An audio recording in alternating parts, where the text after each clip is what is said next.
Hi, hello, welcome. Welcome in, welcome. Thank you for being here. Welcome. It's awesome to have you here. It is Unnecessary Roughness, Barstool's college football podcast. Bright to you. Bright to you. Bright to you. Bring to you by High Noon Hard Seltzer. They're our presenting sponsor, and they make a delicious beverage that Kayce loves to talk about. I do. Well, I love to talk about anything in general, but I really bright High Noon. I really do. Okay, bright all High Noon. right. Brandon messed up a little bit. No, I kind of liked it. It was kind of a nice vibe. You know, is it a bright High Noon? Ev, High Noon brightens our day. I'm trying to help him out here. We love High Noon. I get bright-eyed, bushy-tailed talking about High Noon, Kayce. Big Ev, you've never been bushy-tailed in your life. I'm bushy-tailed right now, brother. I got High Noon on my mind. With a couple in my veins in my system. Little peach teas flowing through me. Got a High Noon. If Ev has ever been bright-eyed and bushy-tailed, it's absolutely after housing responsibly some High Noon. And we keep saying it, Ev, and I know we're probably being a little bit too partial to the peach tea, but the peach tea slaps. It is so good. It's there's a combination like peach and tea. It's a natural synchronization. You like that word? Oh, that's a good word. And Brandon, we are going to be back in the South this weekend. We are going to be going to Auburn for Arkansas at Auburn. We've never done a Barstool college football show there. I assume it's going to be pretty crazy just because Auburn is crazy. But you know what tastes really good in the South? I'm going to guess High Noon, Kayce. Well, I was going to say tea, but also High Noon iced tea. So highnoonspirits.com. Big Ev, Big Ev, you excited to go to Auburn? Yeah, I'm sure. I doubt you've ever been there. I have not. I'm very excited. I think I'm going to the basketball facility Friday. I get in early. Yeah. I'm going to take a ride. Got a DM. I think I'm going to take a ride over there. Check out. Maybe make a couple baskets. Flex for the gram. Maybe. Who knows? I shit on Auburn because they're a fan base full of bad people and they hired a shithead. But wonderful place to watch a college football game. They know how to do it right. I think it's a top 5 stadium in the SEC. I think it's a top 5 atmosphere. They're not good right now, but neither is Arkansas. Like, whatever. We don't have to – every game can't be Georgia and Texas, right? So Auburn is a great place to go, and I can't wait. I love it. I also love that we've never been there because we've learned with the Barstool College Football Show, like when we go to new places, the excitement is always crazy. Like you look back at when we went to Nebraska last year, and I think Auburn will do that. I don't care if they're good or not. Like I've been to probably 4 or 5 games at Jordan-Hare. I love it. Yeah. Well, then you know it's Jordan-Hare. Yeah, but I don't like saying that. Jordan. I don't like it. It's spelled Jordan. Yeah. And I understand that it's like you're supposed to say Jordan, but there's an Jordan. O in there. But there's Jordan. an O. It's just straight up an O. All right, we got plenty to talk about. A couple things, a couple of news items that we'll get to. We'll of course do who's up the most, who's down bad. I would like to say that my thoughts and condolences go out to the Blutman family. If you can see him right now on camera, you can tell that he died sometime last week. He still is showing signs of death. He looks like he has not been brought back to life. Blutman, my condolences go to your family. Thanks, man. Appreciate it. I think Blutman looks more awake than he has in the past few times I've seen him, to be honest. So did I. I thought I looked real good today. Okay. And you definitely didn't think you looked real good. Come on. Real good. You definitely didn't think you looked real good. Fresh. I look rested. He does look rested. Another great week of football. I can't wait. Looking like Cinnamon Jesus right now. Wow. Alabama, App State, Thursday. I'm ready. This version of Liam is much more refreshed than the Saturday/Sunday morning version of Liam that we see. I'll just say that. Let's just pretend Big Ev didn't say Cinnamon Jesus just now. I love it. I'm here for it. Doing what he does. Well, it took too long, so I had to have Paige bring one. The next time, be like, oh, God. What? Right on the kneecap. What just happened? Bottle to the kneecap. Fuck! Turned into a South Park character. I texted my sister, bring me water like 5 minutes ago. She didn't bring it, so I texted Paige, and Paige brought me one, and then Caitlin came and threw one at my kneecap. Did you say please? Huh? Please hit me in the kneecap? No, I did not say that. All right. Are y'all ready? I have a game. I have a game for us to play. And we'll get to some news items in a minute. We'll, of course, do up the most, down the worst, and all that. Looking forward to this week's games. I think you've got several, kind of big games here. You got Your USC at Michigan. You know, you got a ranked matchup, Illinois, Nebraska. You got NC State, Clemson, which is taking some shine off a little bit. Utah, Oklahoma State, gigantic Big 12 game. To me, the bell of the ball here is anytime that two massively huge and stupid fan bases get together for the first time with real stakes, which is what Tennessee and Oklahoma are doing. Like college football Twitter might explode this weekend, but Tennessee Oklahoma to me, Big Ev, feels like the biggest game. Am I wrong, or do you get that read outside the conference too? Easily. There's a lot of good games this weekend. I don't even think it's close. I think this game, because Tennessee has obviously looked the part. I think we want to see Tennessee's first real test. Like NC State was a test-ish, but now going to Oklahoma, this is like a real test. Like you go smash Oklahoma, and the national title hopes are going to get that much more serious. Yeah, the Tennessee as a title team it either takes a gigantic hit this weekend or just gets on the tracks and starts rolling straight downhill. Because if they win at Oklahoma, you look at the schedule, it's got a road trip to Georgia and a home game against Alabama, and that's about it. Like there ain't a whole lot there. So at Oklahoma, we'll do a full preview on Thursday. My only thing about this is everything about Tennessee has looked perfect this year, and everything about Oklahoma has looked mediocre, and that would terrify me if I was a Tennessee fan. It would terrify me because if you think Oklahoma's coming out half-assed in their first SEC game ever at home in front of those idiot fans, you got another thing coming, Kayce. Yeah, no, I do agree with you, and I think that Tennessee fans are probably a little bit too high for their britches or whatever, like too big for their britches, and Oklahoma fans think that I was too high for their britches is what she said. Okay, bright. Oh, yeah, but you made fun of that, and I can make fun of yours. That's fine. I think Tennessee fans, and for good reason, obviously, they have absolutely killed everybody, and Oklahoma hasn't looked good. You know, you've got the Josh Heupel factor, but I just do not think Brent Venables is a good coach for them. I just do not think that I understand they're going to be hyped, and obviously that stadium is going to be incredibly loud, and Boomer Sooner is going to annoy everybody that's not an Oklahoma fan. I just it's a tale of two different teams going into the SEC with Texas and Oklahoma. I think Oklahoma is going to be the one that's like, all right, the SEC is a lot harder than we thought it was going to be, and Tennessee is just going to roll them, in my opinion. All right, Blutman, what G5 or FCS game have I not mentioned yet, and you're pissed off about? That's crazy because the second game I'm most looking forward to is in the Big 12. So thanks for messing that one up, Bright Brando.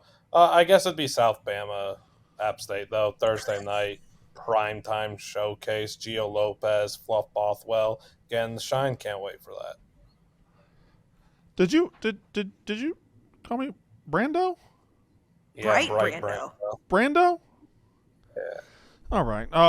Is the Utah-Oklahoma State game the Big 12 game you were talking about? Or No. After dark, Kansas State, BYU. I think that's a really interesting game. Kansas State coming off the highs of being Arizona, only a 6-point favorite. That number's coming down at LaVell Edwards. BYU, not near they're pretty solid and have a Jewish quarterback. They're quietly just kind of sitting there. Quietly just plugging along. There's a lot of quiet plugging along teams.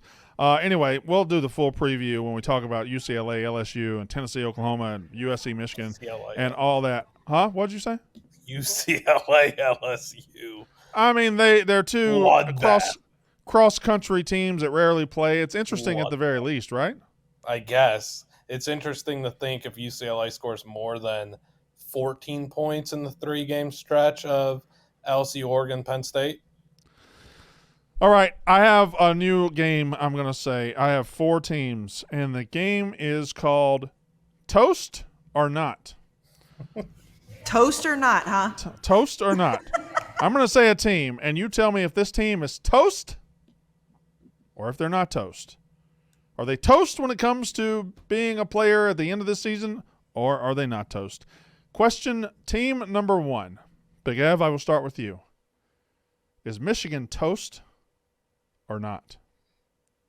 Toast. Okay, good. That's how we fucking start a new segment. Cooked. Smashed. They stink. Does that answer the question? Yes, keep going. They have 0.0% chance to be a player. They have 0.0% chance to make the playoff.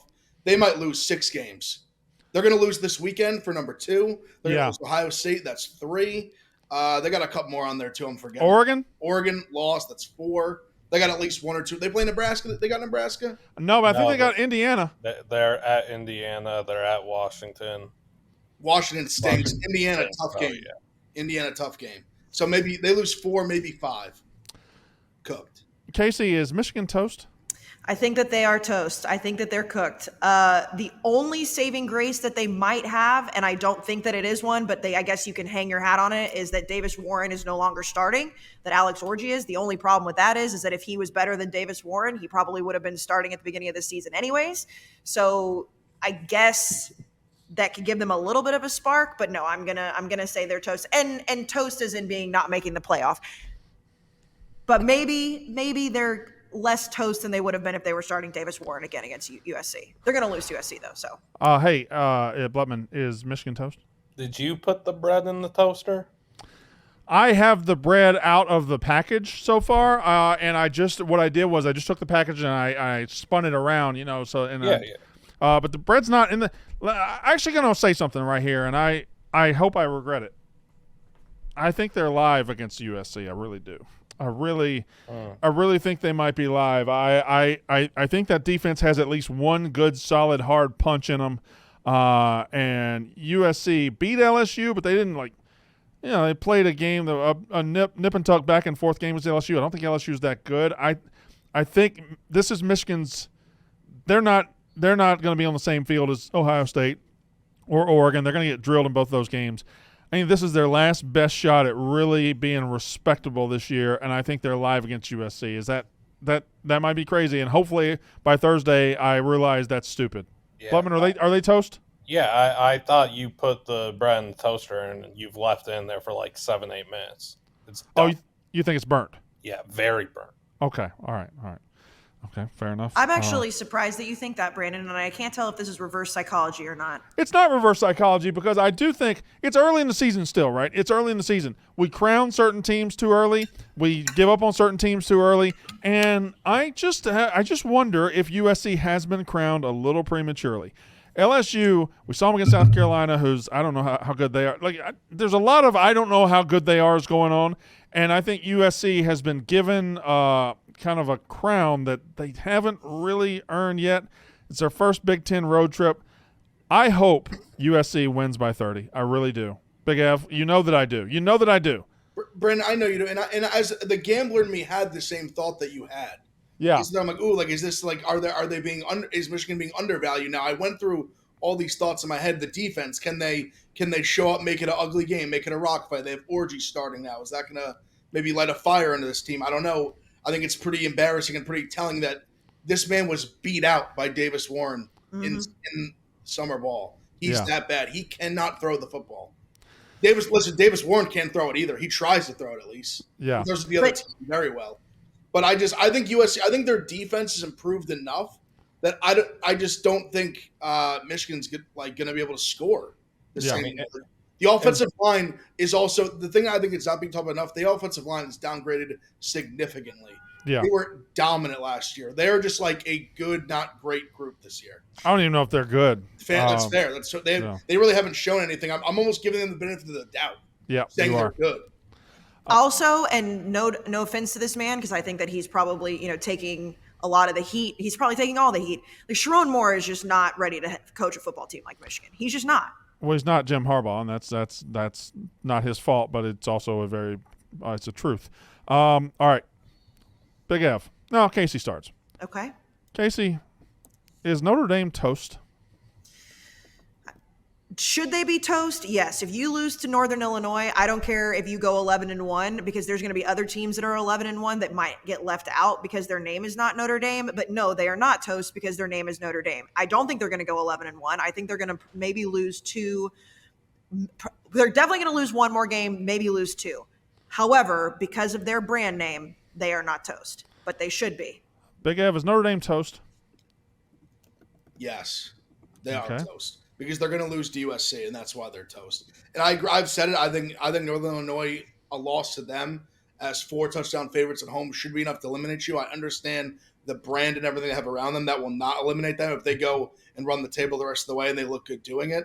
I just don't think they're that good. I think they will lose to USC or they'll drop one they shouldn't again, and they'll be out. I just don't believe in I think the defense is very good.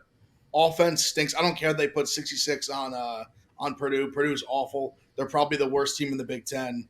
Yeah, I think overall they're not going to make the playoffs. So yes, they're toast. Blutman, is Notre Dame toast? I think it's lightly toasted right now. Like, I don't think that, like, I just don't think it's fully done. I think that Notre Dame's saving grace is, while I'm not like a big Freeman guy or anything, they have an identity on both sides of the football. Like, that's their saving grace. They have a really good defense. Their identity on offense is just to run the ball because they know Riley can't throw the ball. And they still, like, let's be honest, a lot of winnable games on the schedule. If you go 10-2, I can't call you toast. That's just that's not true. And they shouldn't be in the playoff. But so, man, light toast. Lightly toasted, yeah. A little Okay. butter on that thing. Brandon? Sounds delicious. Notre Dame sounds delicious. I don't like that y'all are doing this to me. I really don't. I don't think they're toast at all. And I think 11-1 with a loss to Northern Illinois is probably a playoff team. For example, Georgia and Kentucky the other day, they had their one stinker. They didn't lose, but if you look really strong in the other 11 games, then the committee's going to give you a stinker, I think. And I think they're not toast. They really responded exactly how they had to respond. Purdue, Big Ev's right. Purdue's awful. But again, I just want to say this. A lot of stock being put in the fact that USC is going to beat them at the end of the year, and I just wonder if we've crowned USC a little too prematurely. If that principle holds up against Michigan, holds up against Notre Dame too. So I don't think they're toast. I do think if they lose again, they'll be toast. They can't lose again, but I can't toast them yet. I can't toast them. I think Northern Illinois is the butter that toasts the bread fully. I really do, and I'm happy for them. Like, that's great. I love Thomas Hammock. But going back to, Ev has said it multiple times, everybody has 4 touchdown favorites. And when you're going to look at the landscape of the top 12 teams, there are going to be teams that have gone 10-2 that I would make the argument should get in over losing to Northern Illinois. If you lose 2 games in the SEC to like Ole Miss and Georgia, Alabama should get in. Also, I just want to say, sneaky game against Louisville next week. Yeah. They got to go to Georgia Tech. I was going to schedule some games that are losable for sure. For sure. Technical neutral site. Third team. Is everybody ready? Kayce, is Clemson toast? No, sir, they are not. They are not toast. The ACC, we think that Miami is the cream of the crop. We think Miami is really fucking good. They've looked great. They haven't played anybody. The ACC is wide open, and as long as you have Dabo Swinney as your head coach, I understand he's not evolving with the times. You're not toast until you're actually toast and you're left out of the playoff. Big Ev, is Clemson toast? No, absolutely not. Because they can win the SEC, they can win the ACC. They're a legitimate threat to win the ACC. From what I've seen, I still think Miami is the best team, but I think they're the second best team. So I think just to count them out because they got blown up by Georgia. Like, do I think they can win a national title? No. But they're absolutely not toast. Their season is not toast at all. Butman, what state of bread is Clemson currently in? Still in the bag. I don't even think it's been bought off the shelf of a grocery store yet. Wow, we don't even own Clemson's bread yet. No, it's not even close to being toast. They lost to Georgia. Like, that means nothing. I might not be the biggest Clemson guy in the world right now, but doesn't mean I can't be honest. You look at the schedule, they could still, win 10, 11 games. The ACC is dreadful. They're the front runner, they're in shotgun to win this conference. Like, why on earth would they be toast? I just need something to talk about for a couple of minutes. I know. That bulletin board material. You should be insulted. You nominated them along with Michigan and Notre Dame. No, they lost. Listen, if you look, they're not in the same class of bread right now. Blumman, if you look at the top 25, there's not a whole lot of teams that have lost. And so if you're looking at the top 25, you have to throw them in there. They already have a loss, so you just have to have the discussion. No, they're absolutely not. They're not. Well, they're not toast. They're not even close to toast. And not only did they lose, understandably, losing to Georgia, their offense looked dreadful against Georgia. And I understand, but we saw, and I know that we can't do all this college football math or whatever, but we saw Kentucky not look dreadful against Georgia. So I'm just saying, I do get the point, Brandon. Last team for this particular exercise, Big Ev, is LSU toast? Yes. And don't just consider, he's doing it the right way. Don't just consider they have one loss, so obviously they're not toast. But are they toast because of what's coming? So Big Ev was doing it the right way. I don't know why I interrupted him. Go. Yes, they're going to lose more games. I think they're like a maybe like above high middle SEC team. Like what are there 16 teams now? They're in that probably like 8-9 range. I just think there's a lot of teams that are much better than them. I think they probably drop at least. I don't have their schedule off the top of my head. I think they drop probably at least. They play Bama. I think still they play Ole Miss. Ole Miss. Like I think they lose both those games. So yeah, and their season's not over, but they're going to be toast because they're going to lose. I think at least 2 more games. Can't remember if they have Texas or Oklahoma. I want to say they have Oklahoma. They have OU last week of the season. They have Tennessee too. I don't know that they. I don't think they do. They got A&M. They got Florida. They got Florida. Ole Miss at A&M, Bama, and Oklahoma. I think they lose to Ole Miss and Bama. Yeah. Hey, don't count A&M out now. We've got a new quarterback. Just saying. I feel pretty decent. No, I'm talking about against LSU. I'm not talking about in the grand scheme of things. I feel okay counting A&M out. What, you think that we're absolutely garbage now? I think. You think LSU's garbage? Huh? I don't know who's garbage. Although you did think that Florida was going to win. You took the money line, so I don't know why I'm asking your opinion on A&M. Oh, it wasn't a crazy thing. I thought Connor Weckman's mediocre ass was going to play.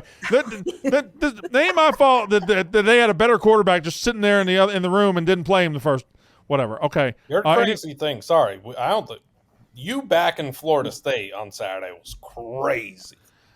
No. Yes. You saw them play twice. Big Ab, back me up. Twice. Big Ab, back me up.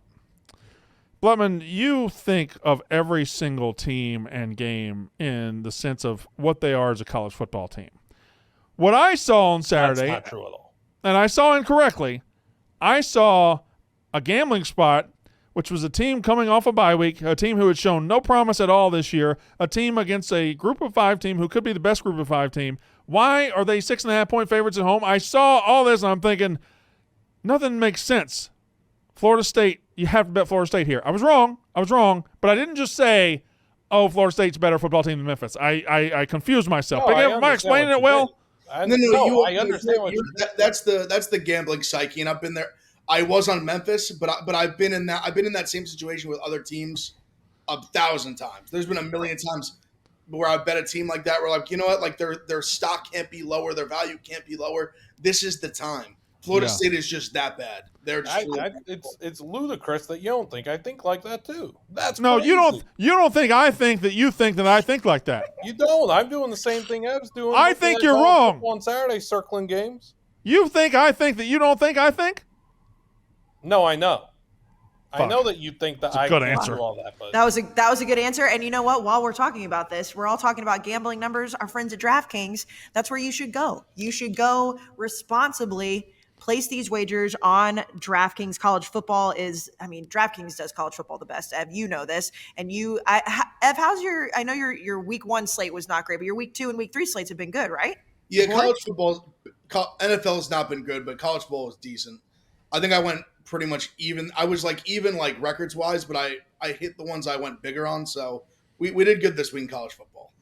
So if you are listening to this, you're probably a big college football fan. And if you're listening to this and you haven't bet on DraftKings yet, all the newbies out there can go get in the college spirit. And here's something special. New customers at DraftKings, if you bet only $5, you get $250 in bonus bets instantly. That's using the code ROUGH, ROUGH. Score big with DraftKings all college football season long. Download the DraftKings Sportsbook app. Use code ROUGH. That's code ROUGH. You get $250 in bonus bets when you bet just $5 only on DraftKings. Brandon, only on DraftKings. Only on DraftKings. The crown is yours. I lost track of who talked on LSU, but does anybody want to speak up and say LSU is not toast? No, LSU's toast. Agreed. I think they're the weirdest team in the country right now. I think they're super talented. I think they don't really know what they have. They're not coached in the right spots. And LSU, I think Brian Kelly is about to win enough to not be fired and lose enough to where LSU fans are going to fucking hate him. I think he's going to be right there in the middle. You can't fire him. You can't like him. And that's going to be interesting because that's a fan base that when they love harder than anybody. When they hate, they hate harder than anybody. Ask Ed Orgeron's Cajun ass how quick they'll hate you after winning a national title. I think that I looked it up correctly, and I mean, buyouts are always confusing to me, but I think that if they fire him at the end of this year, or if they want to get rid of him, they'll owe him $60 million, I believe, if he makes it through the 2024 season, which I do think that he'll make it through the 2024 season. But regardless, that's still a shitload of money. Couple of one news item I'd like to talk about. Tennessee announced today they're going to be raising ticket prices next year, and as we move towards a model which looks like it's going to be teams actually footing the bill for NIL and everything, which is what we should have been doing in the first place instead of leaning on fans. But Tennessee is going to be raising ticket prices, and they're going to have a 10% fee baked in. They're going to charge 10% athlete fee or talent fee, however, I saw it listed both, where 10% will be earmarked for the Tennessee athletes. Now, I think this is fantastic. I think it's great for the athletes. I think it's one of the most selfish piece of shit things that these colleges continue to do. These colleges have more money than God, all of them. These schools with these TV deals, these conferences with these TV deals, and yet they still are going to put a 10% fee in to make sure Johnny Tennessee fan is footing some of the bill on this. I don't understand, Blutman. Maybe I'm just crazy. Maybe I don't believe in capitalism the way I think I believe in capitalism. But like at some point, these teams clearing $100-200 million a year from a TV deal can just take care of things themselves. Is that crazy to think about?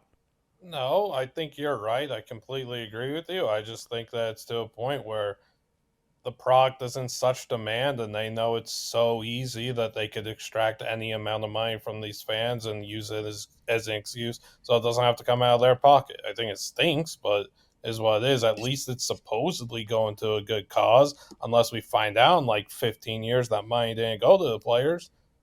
I mean, it's big of a smart business because when Tennessee's winning, that's all a Tennessee fan cares about is Tennessee winning. That improves their lives so much. So if you went to Tennessee fans and said, "Hey, we're gonna be in competition for the national title this year. We're gonna be better next year, and we're gonna tack a 50% national title fee into your season ticket package," 100,000 people that own season tickets are just paying that and smiling about it. Easy, best deal of their life. Yes, best deal that. So I saw. So are they getting raised on all tickets or just student tickets? Because I saw something with the student tickets where they'd been like, I think the student tickets are going up where they were like 10 or 20 and they're going from like 20 to 25 or 15 to something like that. They were getting boosted significantly, but still, I will say cheap because I know when I went to Ohio State, they were 40. They were 40 a ticket. So Tennessee already I've been graduating college 6-7 years now. 6 years, I think. They were more expensive then at Ohio State than they are now in Tennessee. I think it's all season tickets. I think it's just season tickets that are bought at the beginning of the year. So, as we move into new worlds with this NIL, you're going to see teams doing this, doing that. And I got another statement. When they do bring NIL back in-house and schools or it's up to the schools to pay players, and I'm not going to pretend to know exactly when everything's going into effect or, even if I'm talking out of school, but when they do bring it back in-house, the fact that for the last 4 or 5 years they've allowed collectives to grow and they've allowed fans to purchase and make sure they're getting the right players, fans aren't going to stop that. The collectives aren't going to go away. The cheating you're going to have the money the schools get, and the cheating that's going to come back over the top with fans still paying players is going to be the most Wild West thing you've ever seen in college football. In the next 10 to 20 years, the money that college football players, and they are worth it, will make from stupid fans and selfish schools is going to be fucking legendary. Kayce? It's gonna be crazy. Here's the thing about the Tennessee part though, that and I mean, not to say that anything is not shady in college football right now. I appreciate the fact that they came out and actually said what it's for, because I would guarantee you that there are plenty of colleges, universities, athletic departments across the country right now that are gonna do the same thing. They're gonna give these guys money, but they're not gonna tell season ticket holders that money is for that. They're gonna be like, oh, we're raising it because your dues are different or whatever. At least Tennessee's coming out by we're doing 10% because we need to pay our players.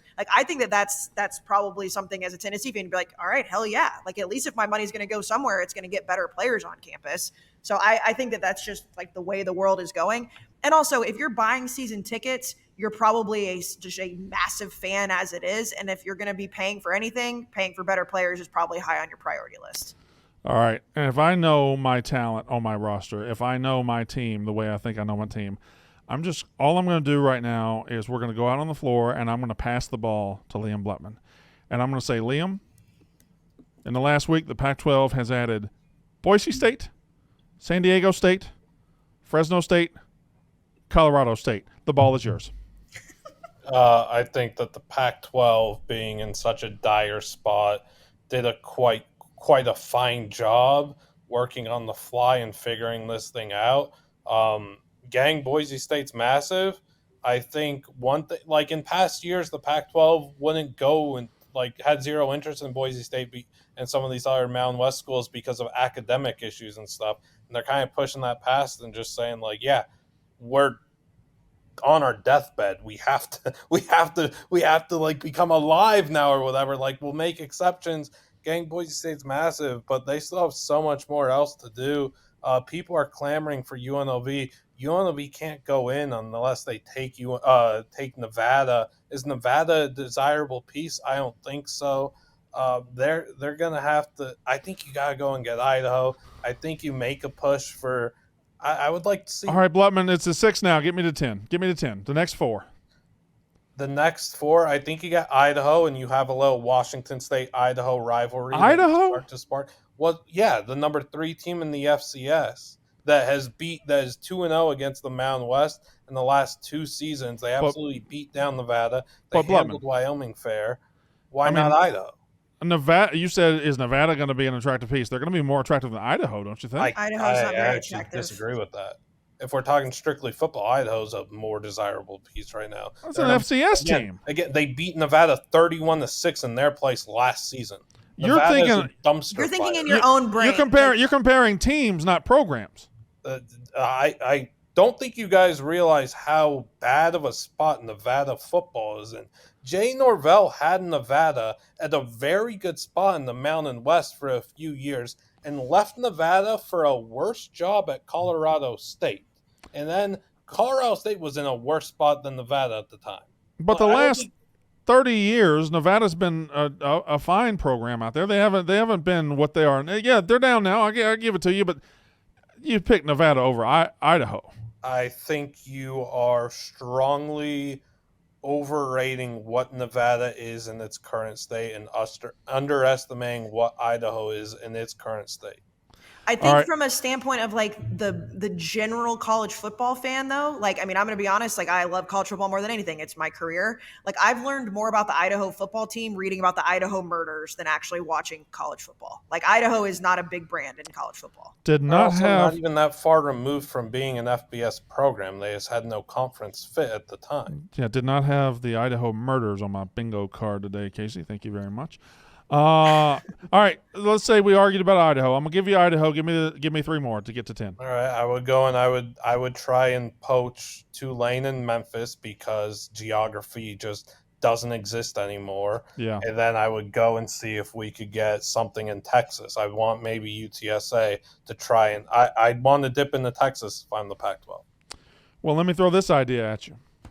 If the Pac-12 is going to survive and the Pac-12 is going to put it back together, do you reach out to 2 that might have panic left? Do you reach out to Cal and Stanford and say, hey, mate, it makes more sense for you to get back in with us? Oh, yeah, 100%.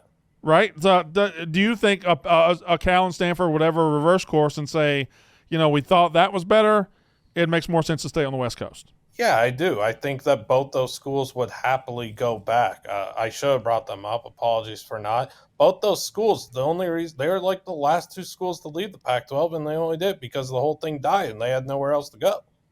They're not gonna. Those 2 programs are those 2 schools, universities are way too prestigious to be Mountain West affiliates for a year or 2. They had to go and do what they did.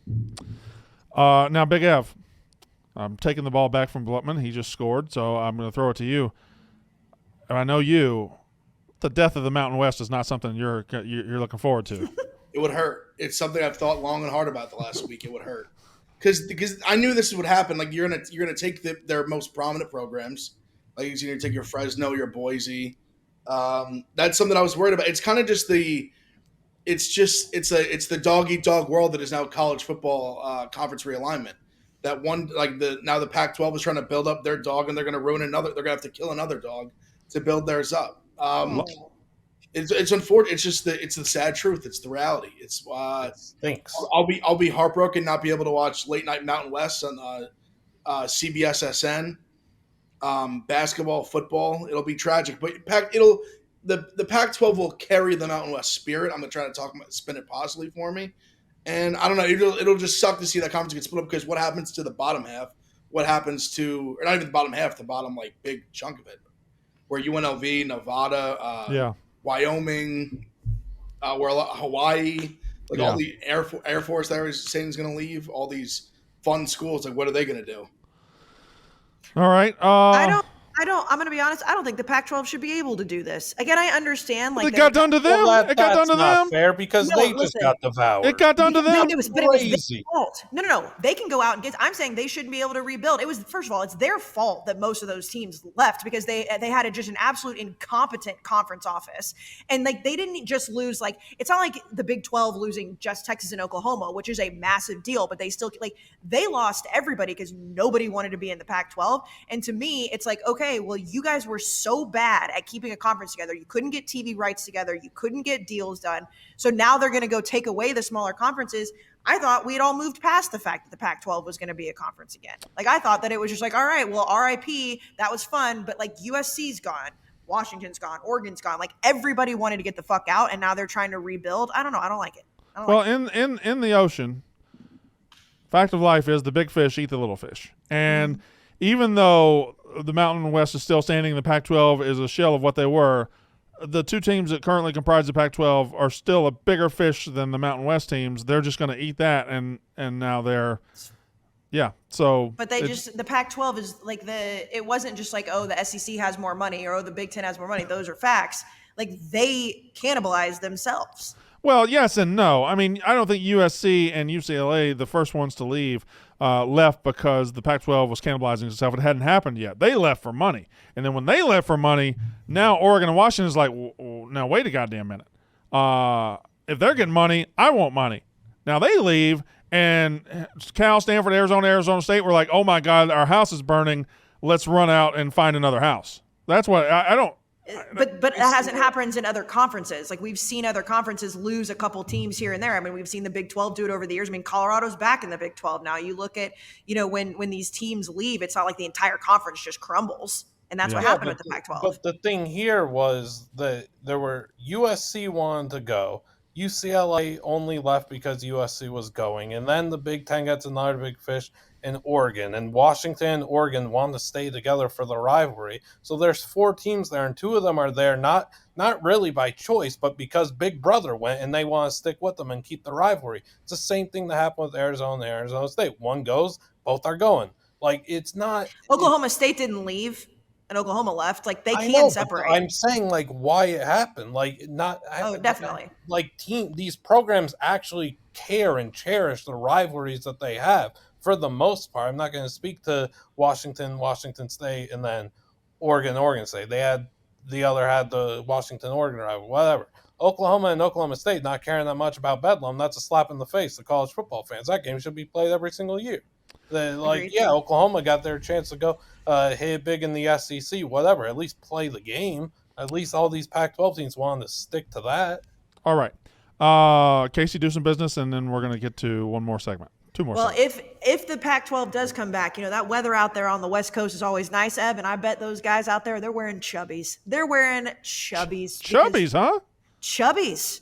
Because shorts, I mean, I'm not like always like a big time, like I love shorts all the time, but I know guys, you hold on to that shorts weather, right, Ev? Love the shorts. I haven't even sniffed a pair of pants yet. It's September. Yeah, I ain't trying to hear them pants either. See, I'm the opposite. I'll wear sweatpants all day, every day. But I know guys, they'll hold. Then you go like shorts and hoodies. Then that's the next step. Oh, that's the best time of year. And Chubby's got the hoodies and the shorts. They've got it all. You get 20% off your order when you use code RUFF at checkout at Chubby's Shorts. And with the shorts, they've got 3 different inseam links. So if you want to show some thigh, you don't want to show some thigh. Chubby's has got it. They've got casual. They've got casual all the way up to, I wouldn't say fancy, but they've got some stuff that you can dress up, Ev. They've got it all. They've got they've got shirts, they've got hoodies, they've got the shorts, which are obviously the staple. They've got swim trunks. They've got it all at Chubby's. No, very versatile, like you said. Dress up, sport, training stuff. Like you can go out in them. A little bit of everything. Very They've versatile. also got retro inspired things, which I feel like, Brandon, you love retro inspired things. So go get you some retro inspired Chubbies. I am a retro inspired thing. You are a retro. So our friends at Chubbies are giving our listeners, again, that's 20% off with promo code RUFF at checkout. ChubbiesShorts.com.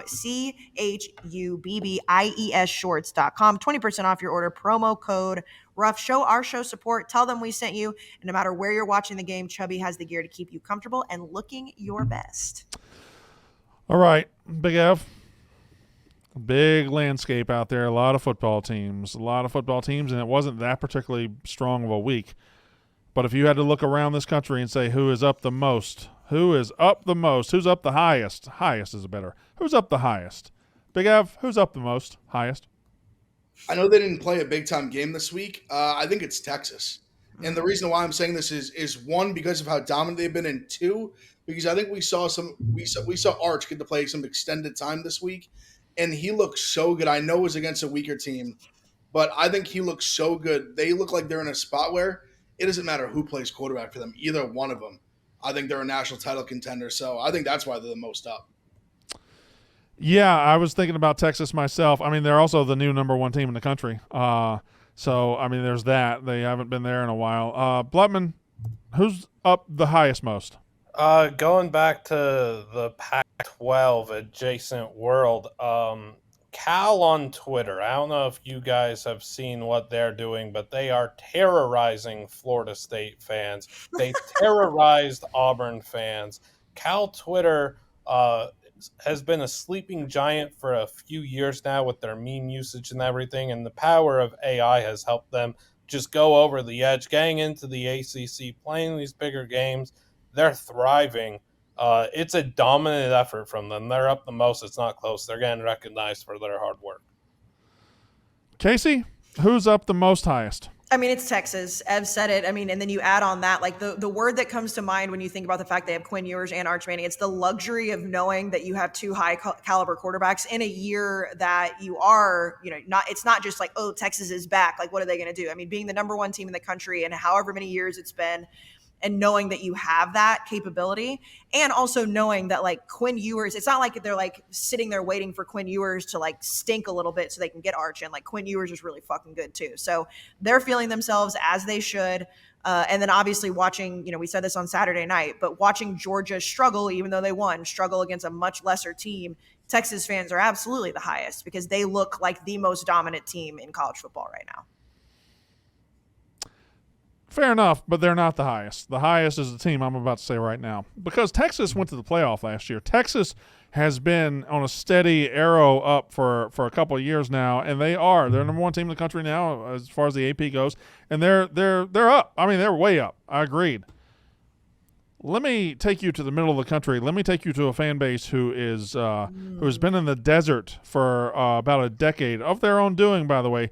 They're hungry. They're thirsty. They've been crawling through the desert, just pawing at anything. Oh, is that Scott Frost? Give me a drink of that. Oh, this is terrible. Spit that out. Like every time they think they have something, it's a mirage, and they're just drinking sand. But now they've reached. Oh my God, is that a big lake? Is that a lake full of? Is that Lake Riola? Is that what that is? There's just this beautiful watery oasis. Oh my God. They just dove in and now they're swimming around and they're bathing in it. They're just drinking it. I can't believe it. I can't believe this is our life. Like Nebraska is now 3-0, and it isn't just being 3-0. It isn't just hammering Colorado. This Friday night they get a home game, ranked versus ranked matchup. How many times over the last decade have they just clamored for this attention, clamored for filling up that huge stadium and filling up this Nebraska fans believe they were born, their grandfathers told them they belong in the spotlight, and they're finally, for the first time in almost a generation, starting to feel it. They can start 7-0. I don't know if they will. They got to beat Illinois and they got to beat Indiana. They could start 7-0 before Ohio State baptizes them, but until that happens, I can't imagine who's more up than these guys. You are absolutely correct about like the water, and it's not a mirage. Like it's truly not a mirage. I will say, and I understand, and Liam, you've probably seen it more than any of us because you like live on social media. I love Dylan Raiola. I think Dylan Raiola is great. He's got to stop this facade that he's not purposely trying to copy everything Patrick Mahomes does. Like that's such bullshit. I Like cannot believe he said that. Like the side by side of the pregame ritual is literally identical, and he's like, "What do you mean? I'm not trying to copy Patrick Mahomes. It's totally fine to copy Patrick Mahomes. Like, say it. Like Kobe was very verbal about talking about how he wanted to copy some things Michael Jordan did. Like, I don't understand why he's doing this. It makes him look like a clown. And I like Dylan Raiola. Like, just stop it. Stop it. How many more stops do we need to make on this road? We have 2 more stops. Let's make a stop right now. Well, then grab your pork rinds. There's They're nothing my like hand. a. There's They're nothing my like hand, a, babe. You did. I know. I saw your hand creeping down. There, speaking of road trips, there's nothing like a good snack. And Brandon, and you and I have taken road trips together. There is nothing like when you stop at a gas station or you stop at a convenience store, grocery store, and you get those good snacks for the road. Pork rinds. Listen to that crunch. ASMR. That's that crunch. What flavor you got there? Hot honey. Which flavor you crunching on? I had the sweet barbecue today with my lunch. Also underrated. Like, we know that the spicy dill is, I think, the fan favorite here on Hot this honey? podcast. Hot honey, pretty good. Like, they have a hot and spicy one that's pretty good. Or not hot and spicy. Those are 2 different. You know what I'm saying. They've got all the spicy. I love the spicy. Porkrinds.com. The Southern Recipe Small Batch Pork Rinds. Fellas, they sent me another box that's literally like taller than my 19-month-old son, and he's very tall. He's 95 percentile. That box was taller than him. I couldn't have been more excited because Pork Rinds is keeping me crunchy, well, in a good way, and happy, Brandon. Porkrinds.com. Find your crunch time hero. We love him. I mean, look how happy Brandon is. No, I'm laughing at you. Pork rinds are keeping me crunchy. Yeah, I know, and being crunchy is not a good thing, so I wish that I wouldn't have said that, but regardless. I love it. Pork Rinds is keeping me happy, and they stay crunchy. There it is. Well, pork rinds, this hot honey is very sweet, also a little hot. So don't forget that you can't handle it. Yes. I think most of you out there would love this hot honey. I like the hot honey flavor. Spicy dill's a little bit less heat, but this is terrific. The taste is unbelievable. I'm just a big fat baby. Brandon can't eat black pepper. Correct. Yes. Like that's not even me being an asshole. Like, he cannot eat black pepper. I can't eat anything spicier than a saltine cracker. When we were at the Arizona Bowl last year, and I don't remember what the name of that Mexican food restaurant was that you and I went to, I was shocked that you wanted to go have Mexican food because I was like, I feel like you're in Tucson and you had to do it. Did we ever tell the con that we pulled? I've never pulled a lot of cons in my life, but I don't know if we ever told that story. The bowl game ended a lot earlier than I thought. I had made a reservation for me and Kayce at 8 p.m.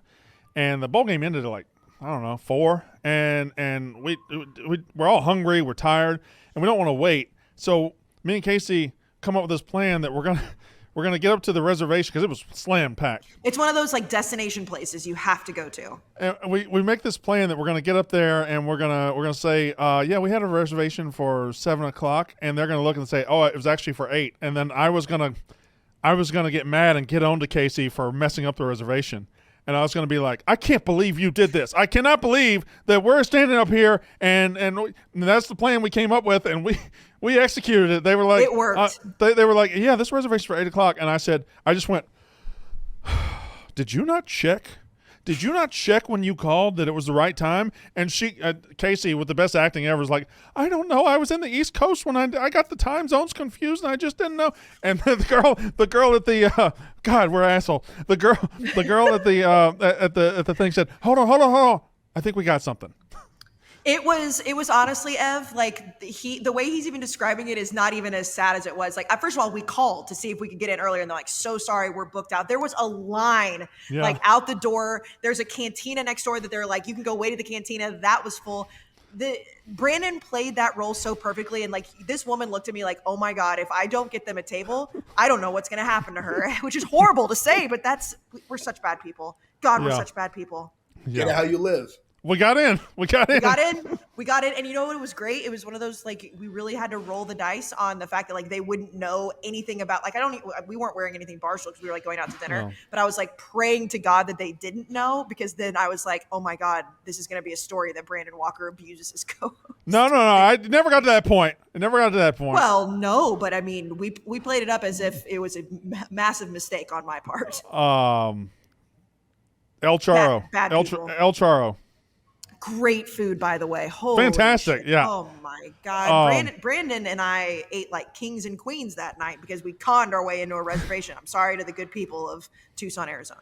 All right, Big Ev, who's and I will ask whoever you say, Big Ev, please be gentle to them. Please be cognizant that some teams have had problems with coaches and living and everything. But anyway, I don't know who you're going to say.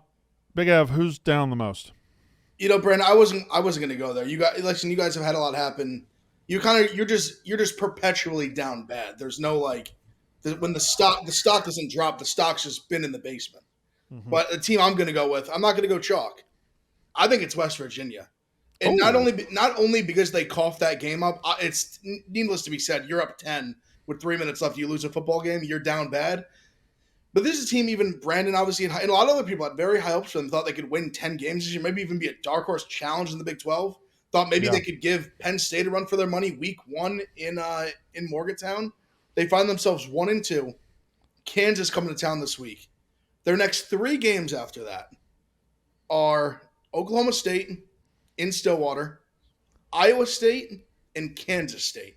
Mm-hmm. This is a team, if they don't win this football game this week against Kansas, they might look up a month from now and be 1-6. That's not the craziest thing ever. They're in a very, very bad spot. They thought Neil Brown had coached himself last year off the hot seat. He might coach himself right back in it if things don't turn around real quick. They're down bad right now. Bloodman, who's down the worst? So it's been a very West Coast centric episode for me today, I suppose. We're going back to the Mountain West, and I'd be remiss if I said the death of the Mountain West. What might hurt the most is losing those basketball games. What basketball conference have? Nonetheless, Thursday it's weeknights, CBSSN, so late night. Nonetheless, a guy who's been down bad this year, and it started with the offseason and a lot of talk out of Colorado State. Jay Norvell mentioning that his quarterback, Brandon Fowler Nicolosi, apparently got offered $600K by Kansas State to go and play quarterback. Ain't nobody believed that then. Nobody believes it now. They were saying other programs offered him $600K, although a lot of money to go play football there. And I was like, I don't think so. They're talking about Torrey Horton. They ain't talking about Braden. Braden then talks a lot. He's talking a lot of smack before the Colorado game. What did he say exactly? He said, we'll see how far Instagram followers gets them in reference to Shador and Colorado and this and that. And you're talking a lot of smack, and then you look up. You got 1 touchdown pass on a season, 3 interceptions. You're hitting he's a little too small on Travis Hunter after like a 6-yard run at the end of the half that had 0 impact on anything in the history of this world. And then Shador little bros you after the game. And I feel for you, Brandon Fowler Nicolosi. It's been a tough 3 weeks for you. Great googly moogly. That man is down tremendously bad. Kayce, who's down the most? It's Florida State. It's a chalk answer. I'm sorry, but I was seeing again that people are resurfacing the guy that was supposed to eat the dog poop, and they're blaming it on this man. They're saying that, hey, if you would have just eaten the dog poop, you'd have just eaten the dog poop after Boston College, we wouldn't be here where we are right now. And you've got Mike Norvell. I can't imagine being a head coach, especially at a high level, and him saying listen, I got booed. I'd probably boo me too. Do you know how down bad you have to be to publicly say that? Florida State fans, I said it the last episode too, the last 10 months have just been astronomically bad for Florida State. And I understand it's chalk. And I had some Florida State fans respond to my tweet about the reaction podcast, how ass do we have to be for you guys to stop talking about how ass we are? And my answer to that is well, you shouldn't have been suing people all offseason and making it seem like you got screwed out of the playoff if you didn't want to be talked about, because you are complete ass after making an ass of yourself all summer. Brandon, who's down bad? You? Is it you?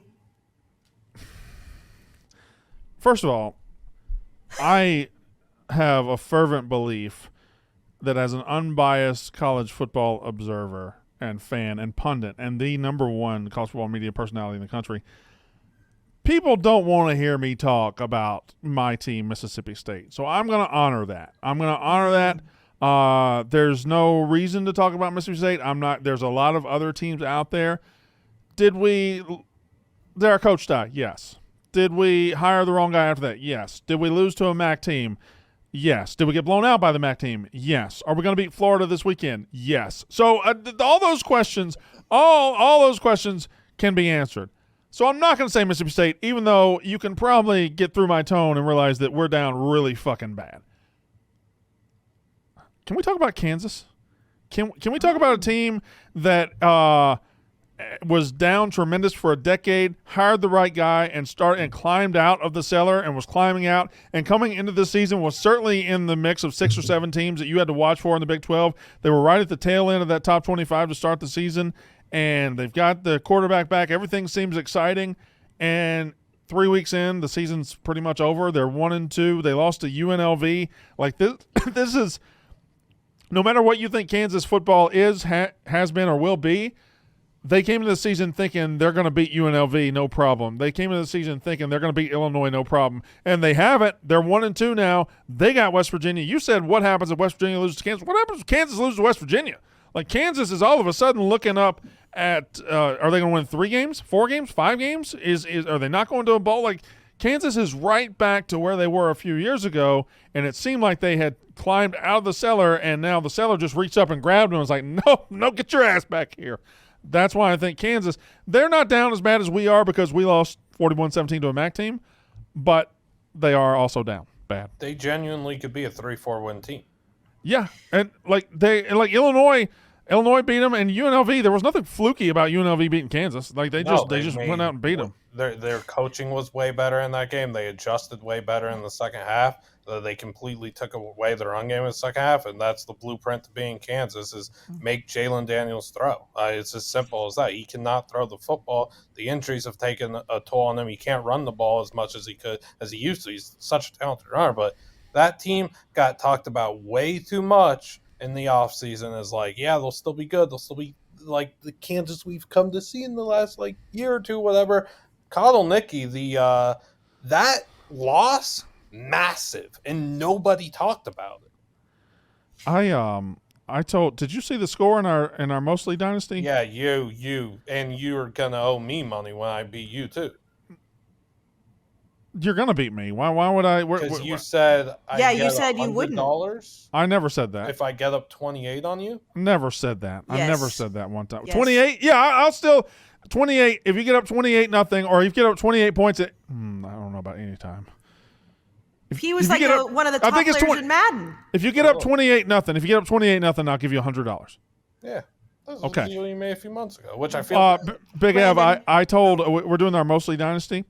And I told Lookahead, who's our best player, I said, every point you score, he's playing our worst player, who is Jacob, the intern out here. I said, every point you score past 70, I'll give you $2. Big Av, I want you to guess. He scored more than 70. I want you to guess the final score of that game.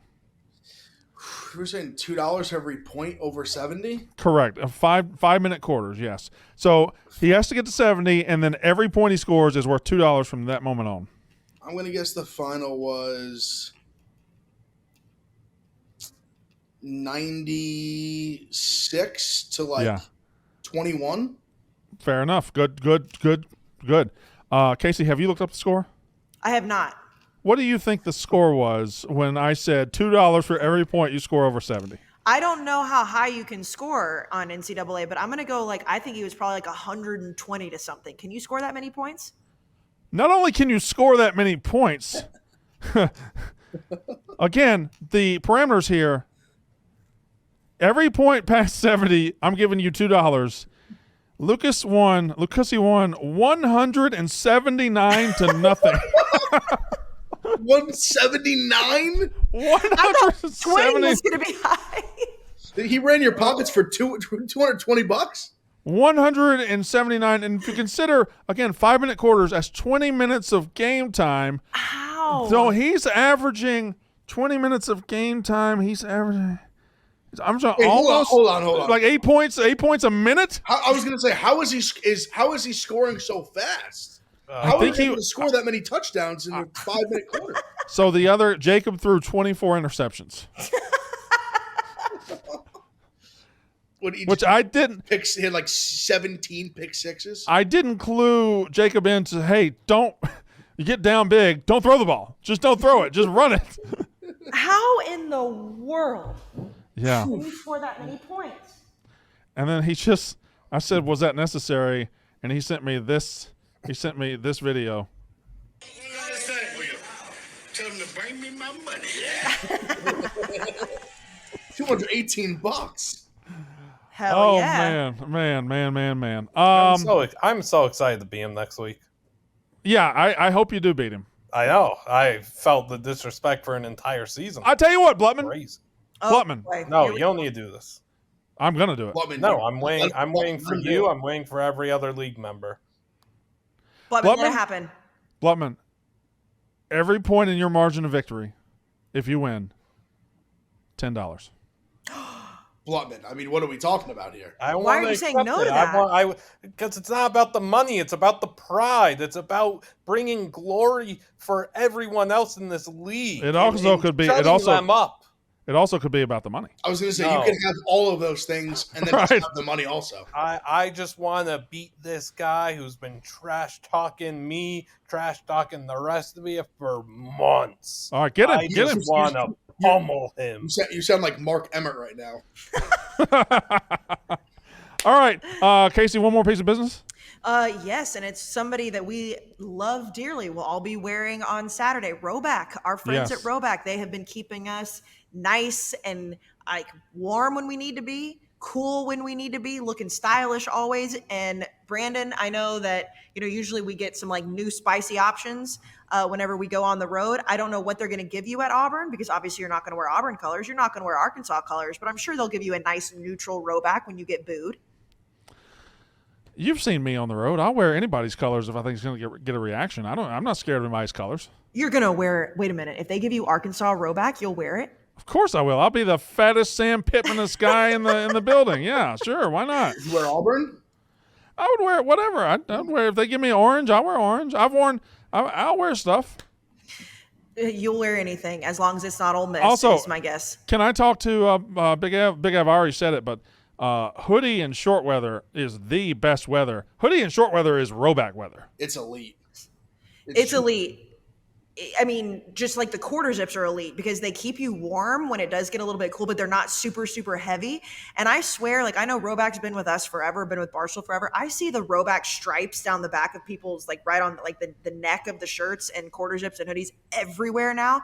Not just on the golf course, obviously at tailgates too, but also if guys are listening, or if there's the nice girls out there that are listening, their female stuff is super underrated. Like, we don't talk about it enough. They've got cute dresses. They've got crop tops. They've got the whole thing. So if you go to roback.com, you get 20% off your first purchase through the end of the week when you use code FOOTBALL. That's RHOBACK.com. 20% off all polos, quarter zips, shorts, hoodies, dresses. Code FOOTBALL. Make sure to check them out because if you're a college football fan, you wear Roback. All right. Well, I think that's a good place to stop. We got our preview episode on Thursday where we talk about all these games, Tennessee, Oklahoma, and USC, Michigan, and all of that. Anybody got anything to add? I don't think so. All right. Well, I can't believe that it's already almost week 4. I know that that's like such a... Yeah. Well, then next week you'll be saying it's week 9, and next week it'll be week 13, and next week the season will be over. So yeah, except that we have the playoff now. So like our bodies aren't necessarily ready for what December is going to look like. Have you thought about that? Like, have you realized that like December is not going to be the way we've ever noticed in the past? I'm ready. Oh, I'm ready. Don't get me wrong. Yeah. But like, after Army Navy was always standalone. We always do the Army Navy game for the college football show. And then you've got like a week or so, you've got some bowl games, but then obviously Christmas to New Year's is when it really ramps up. No. We've got all that stuff starting right away after conferences. All right. Well, Blutman, what are you making that face for? Because I, like what Kayce was saying, I had that realization yesterday when I looked at the bowl schedule and the Bahamas Bowl was on January 4th instead of like December 17th like it usually is. I was like, oh, what the heck? That's weird.